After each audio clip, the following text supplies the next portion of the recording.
Hey everybody, it's Benita. Hope you guys had a good day and hope you enjoyed your week. And I hope you're being kind to one another. I have really tried to be exceptionally strong these past 12 years. I've tried to make sure that I never complained. Even when I felt like complaining, you know, I've never complained in public nor in private. I just never got to the point where I wanted to just complain. Questions maybe, yes, I have questions, but just all out complaining, that's never been a part of my makeup. It's just not been a part of who I am, because I always consider that, what does complaining really do? You know, once you pray about something and you talk to God about it, and maybe you'll talk to a friend or two about it or whatever, and then you pray for the best outcome in the situation, and sometimes you get it and sometimes you don't, but I always thought complaining won't change it. It won't change it for the better or worse, but sometimes it makes it worse because it keeps it on repeat in your mental. I'm going to use myself. It keeps it on repeat in my mental, you know. So many things have happened that I could have never foreseen coming, never in a million years. I think particularly because I have served, submitted, all of that. And then for me, when things happen that are totally out of my control and outside of my realm of understanding, it's hard for me to accept them, because of how long I've served, how long I've submitted, you know. It's almost like, I'll put it to you like this. It's like with your parents, mother and father. I have both my mother and father till death did them part. So it's like, if you do your chores and you do good and you do what you're told, you get rewarded, right? But if you don't do your chores and you don't do what you're supposed to do, you get punished. So I was the type of child. I had a conversation with my parents when I was young. And here's what I told my parents. I said to them, listen, you guys don't have to whoop me. You know, that's not necessary. Just tell me, this is a true story. Tell me what you want me to do. If I don't do it right the first time, then show me how to do it. You don't have to whoop me. You don't have to hit me. None of that. My parents at that time just both looked at me. Neither one of them said anything. They just sat there. I don't know if they were stunned, impressed, or just over me. Because I'm number 7 of 8 children, and I've always been able to communicate to my parents what I did and did not want, and I didn't want no whooping. And so I said to them, you don't have to whoop me. If I do something wrong, then you show me how you want it done, and then you give me a chance to fix it. But don't whoop me. Whatever you do, don't whoop me. And so my dad only whooped me one time. That was justified because I did burn down my bed playing with matches. brand new bed. I only had that bed for 3 months, and then I burned it down. That was justified. But so I always thought, if you do good, you get rewarded, but if you do bad, you get punished. The unfortunate thing about having that mentality is that sometimes I realized that it rolls over into my relationship with God. As I was coming up, starting ministry at 14, I still had it in my mind, if I do good with God, then he'll reward me. But if I do bad with God, then he'll punish me.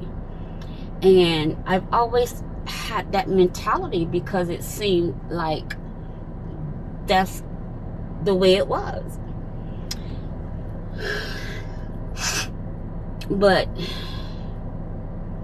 I found that that's not always so. You can do good and still bad things can happen to you. Bad situations can happen to you.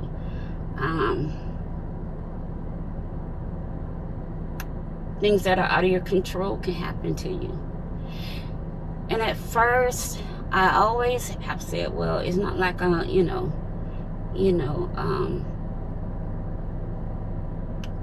I've transgressed or done something so bad to where I deserve any of this. You know, how you go through in your mind every time something happened. With me, the first thing I try to go back over my mind was like, what did I do? You know, did I do something? Did I not repent for something? You know, did I mistreat somebody? That's my first thought. I always do my self-inventory. And when I come out empty of my inventory, then I'm like, okay, God, so what's the purpose of this? What's the purpose of that, and that? And I'm not gonna lie. I'm not gonna tell you that I got this supernatural. I get these supernatural answers when I say, God, why this? I don't know. Sometimes I still don't know. I don't get answers like that all the time. Sometimes I just really have to just go through it, you know, hoping and praying that at some point God will say, okay, that's enough. You know, I know all the scriptures about he won't put any more than you can bear, but it's like sometimes, you know, well, God, I'm telling you, this is more than I can bear, you know. And I know we're accustomed to saying that, well, God knows us better than we know ourselves. He knows how much we can take. And I believe that, but sometimes I also believe that I know how much I can take. And sometimes there are days, like today, where I just don't know. I just don't know if I can take anymore or if I want to. You know, I don't know.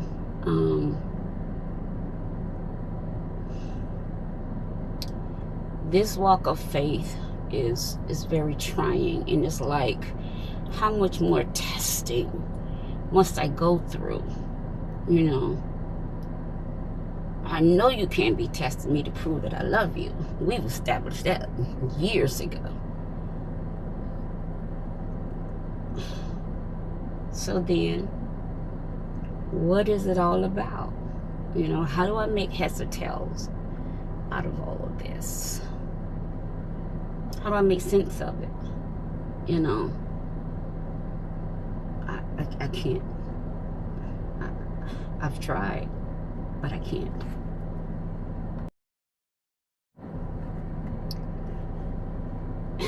And so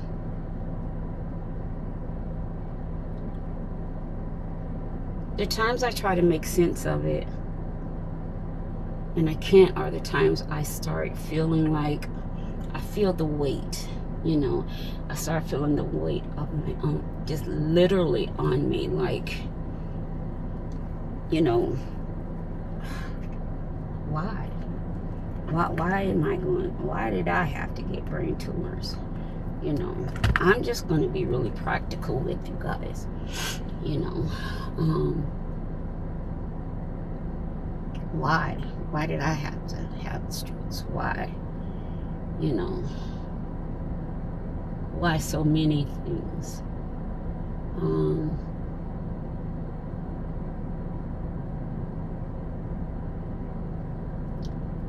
And then to find out, you know, my doctors had been trying to give me the answers that I wanted of the whys and wherefores and where all this came from, because no one in my family has these type of brain tumors or even had the type of cancer my daughter had. And I'm like, well, okay, well, why me? So we started doing research. My first neurologist told me to check my ancestry. Well, I had already spoken to my mother back in 2008 when the issue first came up about my ancestry. I talked to my mom then. And you know, for some reason, parents of our time, they didn't talk about stuff like that. You know, they didn't go into a lot of details. You know, let me plug my phone up. 1 second. So they didn't go into, wait, hold on. Let's see. Okay. They didn't go into a whole bunch of details, you know, on their history, you know. Well, my first neurologist, he told me to check my DNA because he was like, according to your DNA, you have traits of an elderly Caucasian man or an Asian man. It was 2007 the first time I heard that. I talked to my mom about it at that time. She was like, you're black, I'm black, your dad is black, so I didn't matter much about it. So I go back and I tell my neurologist what my mother said. My dad at that time had passed away already. And so I go back and tell him. He tells me, he said, well, you need to go back and check again because I ran your test again and this is what's showing up. He said, your genes are still showing traits of elderly white Caucasian man or Asian descent. I called my mother back. She was a little bit more open to having the conversation. You know, not a whole lot, but a little bit more open, because I had to really explain to her that it was a matter of my health. You know, when they know, you know, your DNA history, your ancestry, and all of that, particularly if you have certain traits that can't be traced back to your immediate family, they want to know about it. Well, that had never come up, you know, not at any family reunions. None of that had ever come up. So at that point, I just left it alone. So it got to be around 2006 or 7. Around that same time, my daughter got diagnosed with cancer. And then the oncologist said, well, you'll need to check your DNA because this type of cancer, this is what the oncologist says, is typically called a white kid's cancer. I'm like, well, clearly, you know, I'm black, her dad's black, you know, my baby's black. She was 19 at the time, you know. And at that time, my mom had already, you know, you black, I'm black. You know, she gave me the same speech. But after hearing the oncologist say that, I started thinking. But after a while, I left it alone, you know, out of sight, out of mind. It wasn't until last year, I went to see a new neurologist here in Atlanta. And then he started talking to me, going over all my files and everything. So he starts to tell me, he said, if I didn't know this was you sitting in my chair, I would think I was looking at maybe 70 years or older white men. So he says, can I do something? Can I show you off for a minute? So I'm like, show me out. So he leaves out. He comes back with 2 of his colleagues. And so they spoke to me. I'm sitting in the chair. They come in. He has my MRI scans up. They're all looking at the scans. One of the female, the older female, she comes in. She goes, wow. And so my neurologist said, you know, you probably shouldn't say that in front of the patient. She said, well, where's the patient? He said, you just spoke to her. And she goes, that's her brain scan? And he says, yes. And so then the other lady that was with them, then she turns around. They're looking at me like, now I'm feeling like some kind of, I couldn't tell you. I was really feeling awkward.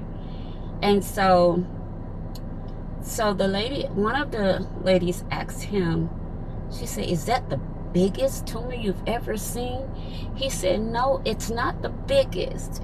He said, but it's definitely in the top 5 of the biggest I've ever seen in my career. So now this thing comes up again, all these years later. My daughter has passed away. My mother has passed away. My dad.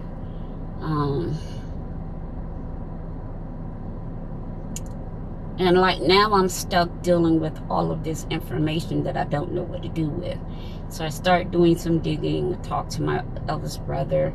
He talked to my mother's only surviving brother. And then I talked to my aunt, which was my mom's closest sister to her. And we put together timelines, and according to my uncle and my aunt, come to find out that my either my great-great or great-great-great-grandfather is full Caucasian. And I said, well, how did I get the gene? Why nobody else? My parents had 8 kids. You know?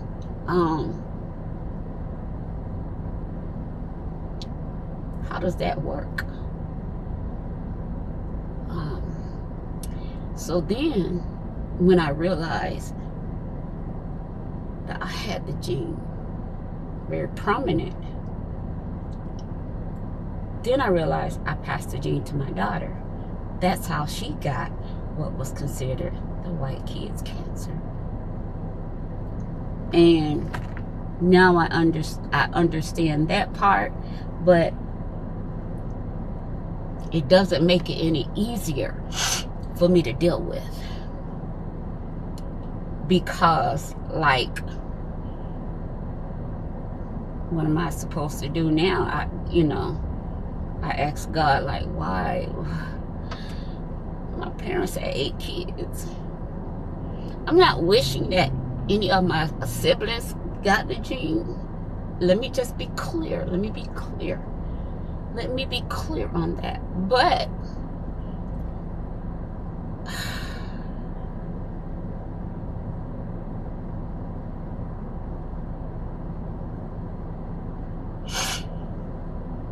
what I am saying is, why was I the only one to get it?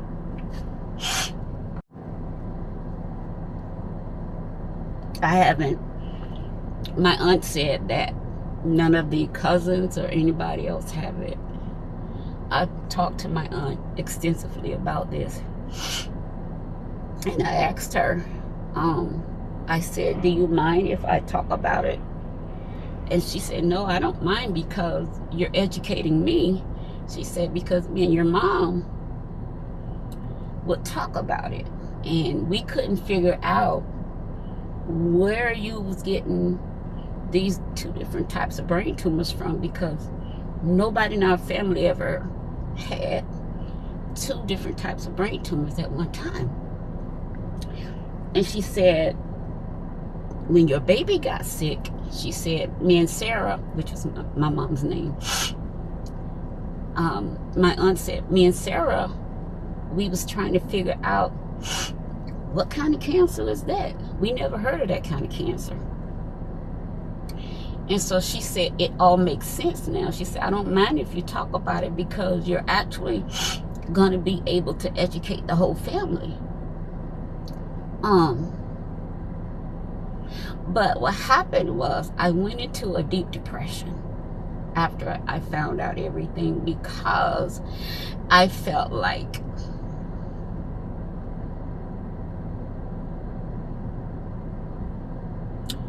that if I didn't have the gene, then I couldn't have passed it on to my baby, and my baby might still be alive. Maybe she wouldn't have got the type of cancer she had. You know, so I really went through a really bad depression. I'm still dealing with it because I just found all this out last year, within the last 2 years. So I was talking to my therapist about it, and she asked me, she said, what would you have done differently? And I was like, I don't know. And so she told me, she said you couldn't change your own DNA.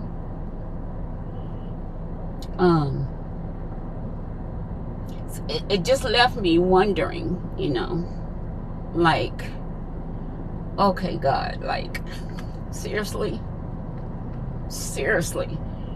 you know. And she said to me, only God can determine our DNA. Only God can determine genes and traits and how things are passed down and what happens in the blood and all of that. I understood her, but it was hard for me to accept what she was saying, because like I said, my parents had 8 children, like, and I'm number 7. I'm the knee baby. I'm next to the baby. Like,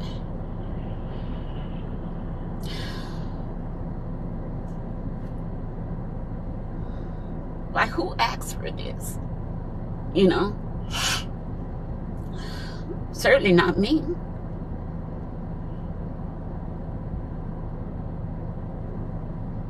You know, I've shared my journey for the past 12 years of living with 2 different types of brain tumors, but there's so much more that I have not shared. And I think that at one point I stopped sharing because, you know, people were saying, oh, she's just doing this for attention. Oh, she doesn't look like she's sick. Oh, she doesn't look like this. Or she doesn't look like that. And then when I lost my home in January of this year, you know, then people started saying, oh, she doesn't look homeless. She's not really living in a hotel. You know, it's just always something. It's always something. And I always feel like I'm steadily trying to prove myself to people. And I'm over it. I'm tired. Because personally, I don't even have all the answers. You know, I'm still searching. I'm still searching for answers myself. You know.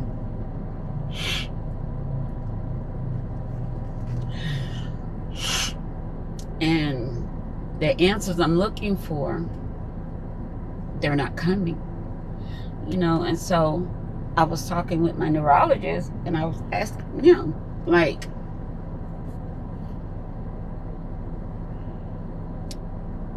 And I know this may sound silly to some, but like, is there anything different that I could have done to change my outcome? You know, because, you know, people say a lot of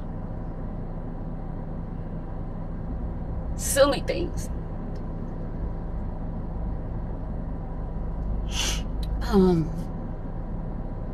And they don't care. I'm not talking about everyday average Joe Schmo. I'm talking about Christian people. You know, I've had female pastors call me and tell me, oh, you done lost so much weight, you look like a skinny white woman. And start laughing like it's funny. Like, what in the hell made you call me and say something like that? I never was a big woman anyhow. The only reason I had blown up with so much weight was because of the tumors. And so the more surgeries I have, the smaller I get. And it's like, why do I have to keep explaining myself to people who has done absolutely nothing for me but sit back and oh, what's she doing now? Oh, she always posting pictures. Oh, what's she doing now? You know, the lady called me. I'm gonna tell you just what she said. She said, hey, and I'm like, hey, you don't even call me. She was like, oh, I was looking at that food and we was talking. We were talking and we were saying, child, don't nobody eat that food for real. And I said, well, I do. That's the way I eat. And so she says, child, don't nobody eat like that but skinny white women. And I said, no. If I post food and I tell you I made it, then I made it. She said, girl, we were just laughing and we started saying, child, she looking like a skinny white woman. And I said, we? And she just fell out laughing. You know, and I'm thinking, what the hell made you think that was going to be funny to me? Like, now she's a pastor.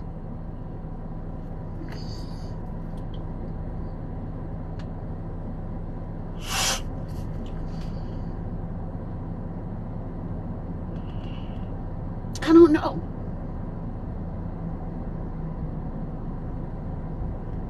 I just, I don't know. I don't know. I'm to the point I don't know what to do anymore.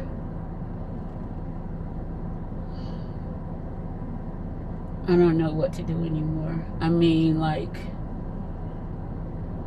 the friends I have, they're real friends and I appreciate them, you know. But the friends I had, they were not real friends.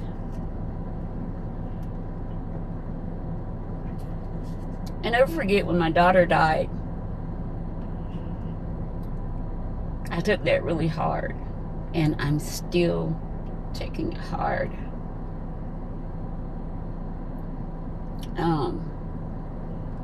Female pastor came to visit me. She asked me a question. I feel it like she just said it yesterday. My daughter died in March 31st, 2018. She got married March 3rd, 2018. She died March 31st, 2018. I thought who was a friend came to see me. She looked around my house at that time. I was so depressed, y'all. So depressed. I was so depressed. And you wanna know what she asked me?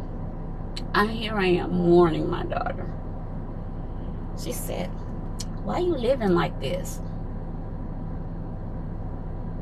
I'm like, living like, what is she talking about? Because I'm grieving. My mom was there. You know, my mom had come to Atlanta when it happened, when my daughter died. And my mom and I were sitting there. She came, she brought a guest with her. And that was it. She didn't bring anything in her hands. But she asked me, why are you living like this? And I'm like, I don't know if she was trying to be funny or if she was trying to belittle me. I don't really know. But I was so grief-stricken. I didn't bother to ask her what she meant. But that's still stuck in my head, like she just said it yesterday. Like, we called each other sisters. And the best you can come out and say, why am I living like this? Living like what? Like, my face was swollen from crying so much. What? Living like what? I don't know. I don't know.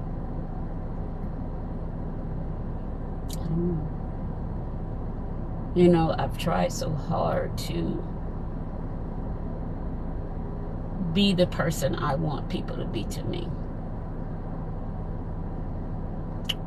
But y'all, these past 12 years has taken a toll on me. Taken a toll on me. And can I be real honest with you? Even after finding out about the DNA and all of that, my daughter dying, my best girlfriend died, and then my daughter died 6 months later. So I still, what was crazy was when I had my first brain surgery, my best girlfriend and my daughter, I signed over power of attorney of myself to them, just in case the surgery didn't go right. You know, it's not like I was getting a limb, an arm, or a broken bone fixed. I was having brain surgery. So I signed over power of attorney of myself to them to, just in case something happened to me. Maybe I came out incapacitated or whatever. So I signed over power of attorney to them. As a matter of fact, it was required before I went into surgery because of the odds, you know, when you have brain surgery. And plus the fact that I had already had several strokes. So I had, you know, it's part of the paperwork I had to fill out. What I didn't know was that they both would die before me.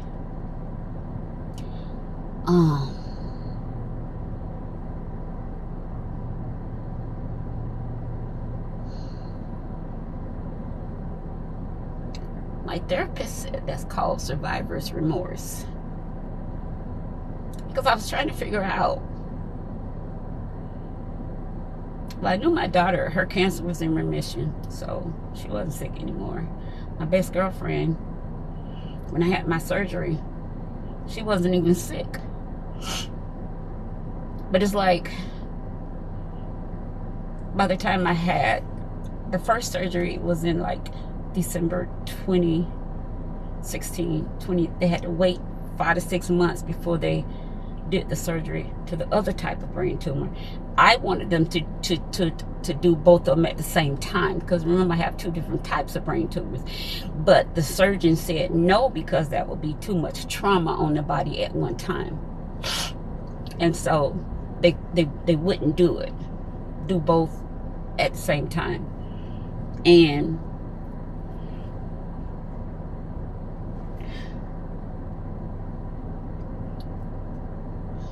my girlfriend, she went to the doctor one day and found out she had cancer.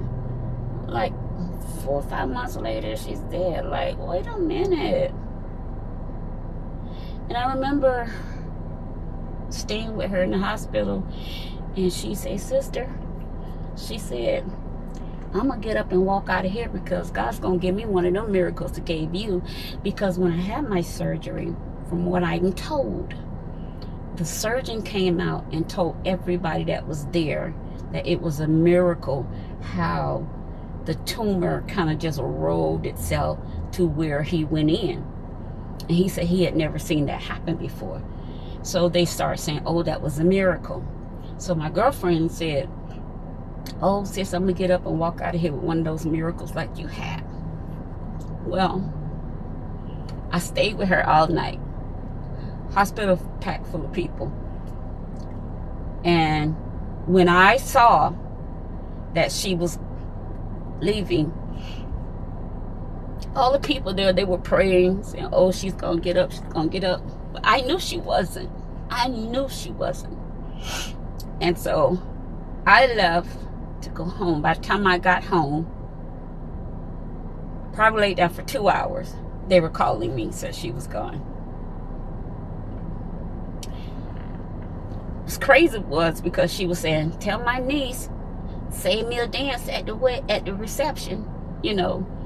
And when my daughter got married, and then all of a sudden she took really ill, she called me. She was like, Mommy, just come wave your hand over me and give me a miracle like God gave you. You know, I went and prayed and everything, but she didn't wake up.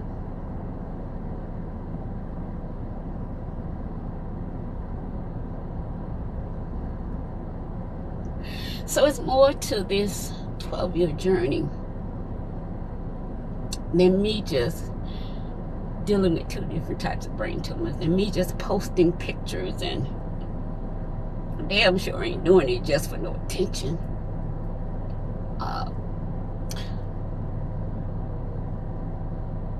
This is not what I saw coming.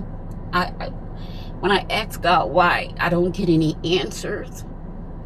You know, when people say, oh, God got a plan. If He does, what is it? You know, I'm tired. You know, I feel like out of all the preachers and pastors and bishops and apostles I've worked with and shared with and worked with and worked for, have done work for, paperwork, administrative work, all kinds of things, been there with them. I feel so abandoned, so neglected. It's just like I'm out here by myself trying to hold on to whatever shred of hope I can muster. And I will tell you this. I'll tell you this.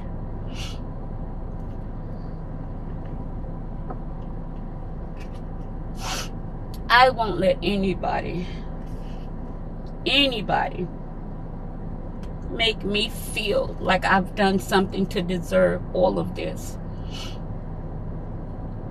Because I know I haven't. You don't know me. You don't know my life. You haven't walked with me. If you did walk with me, you would not have walked away from me so quickly. I'm talking about you preachers in Florida, you preachers in Georgia, you preachers in Alabama, all of those 3 places that I've served, I've worked, I put time in, I've submitted, I've sown, I've cried, I've prayed, I've covered. And I can't even get a phone call from any of you. I post a GoFundMe page. Not one of you have donated anything substantial. And I'm thinking like, did these people even really love me or care about me? Or was it more about what I could do? Because I'm a beast when it comes to any type of administrative work in the church. When it comes to protocol and procedures, I write that stuff in my sleep. When it comes to bylaws and all of that, I write that stuff in my sleep. Some of you were in trouble with the IRS. I came in, redid your paperwork, got you out of trouble. I don't hear from you, some of you still owe me thousands of dollars per our contract. I don't say anything. When I see you, I speak and keep it moving. You know you still owe me. Some of you, you were having trouble with your board of directors. I came in and saved your ass. And I can't even get a phone call or a love offering, a basket, nothing from when my daughter died, from when my mother died. Long as I've been dealing with these 2 different brain tumors, no, nothing. It's like, well, dang. People really don't care about you.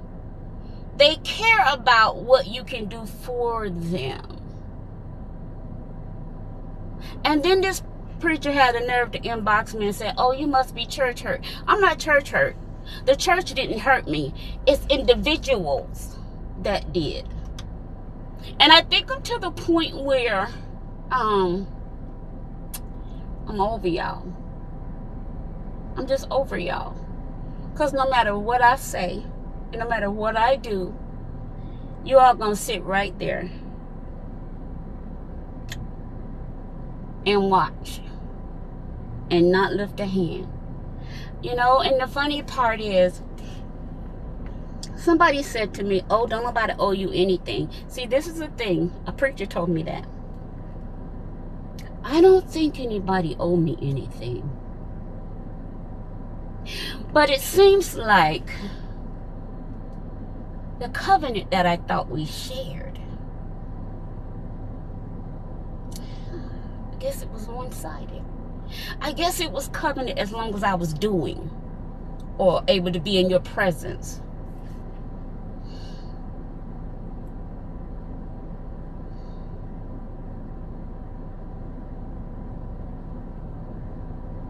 You know, I sent some of y'all my link to my GoFundMe. Y'all act like y'all didn't know who I was.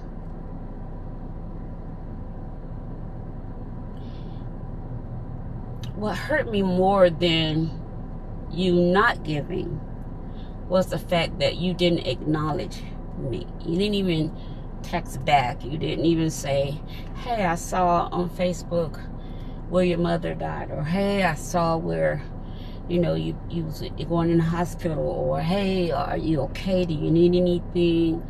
You know, I'm talking about people that I would drop everything and come see about. What if I had to drive 2 hours there, 2 hours back? It didn't matter. On my own dime, on my own gas, on my own time. It didn't matter.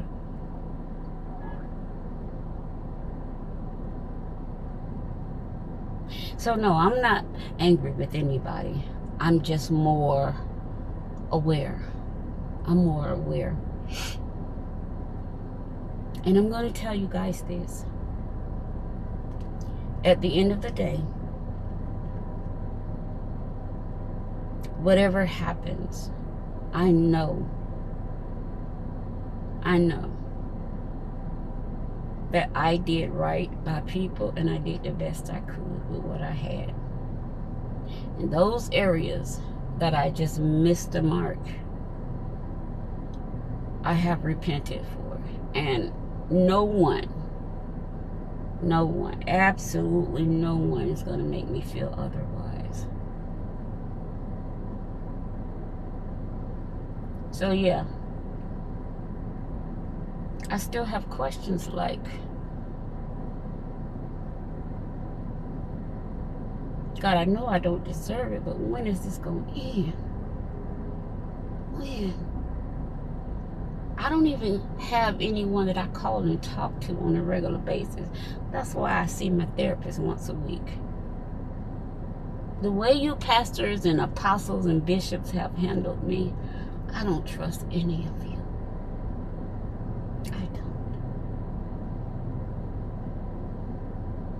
I don't trust any of you. The way you have shown me that you will let me drown, I don't trust any of you. When you knew all it took was a phone call or a mention that something was going on, And when I stepped into the situation, you knew the situation was fixed. You knew it. Like I said, whether it was from getting you out of trouble with the IRS, stepping in with your board of directors, reformulating your entire church, you know, all kinds of stuff.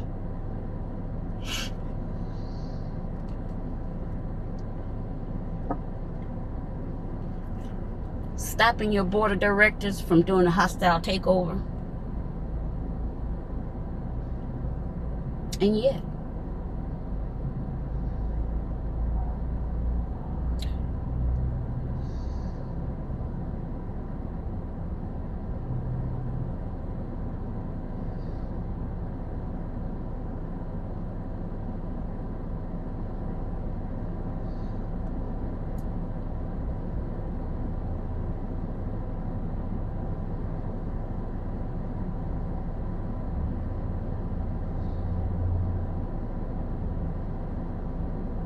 so for those who said, I'm just doing this for show, I really did lose my home in January. I'm really living in a hotel. Why must I keep repeating that? Y'all like hearing me say that stuff going bad for me? It's like,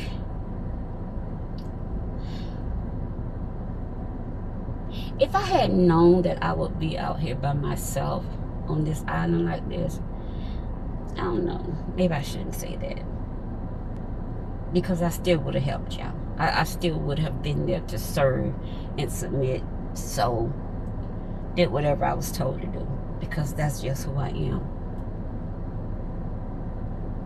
So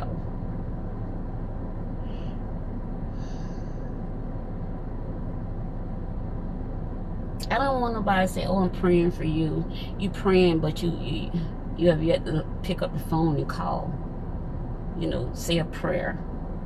You know, sometimes all it takes is to hear another voice on the other end of the phone to say, hey, you're not alone.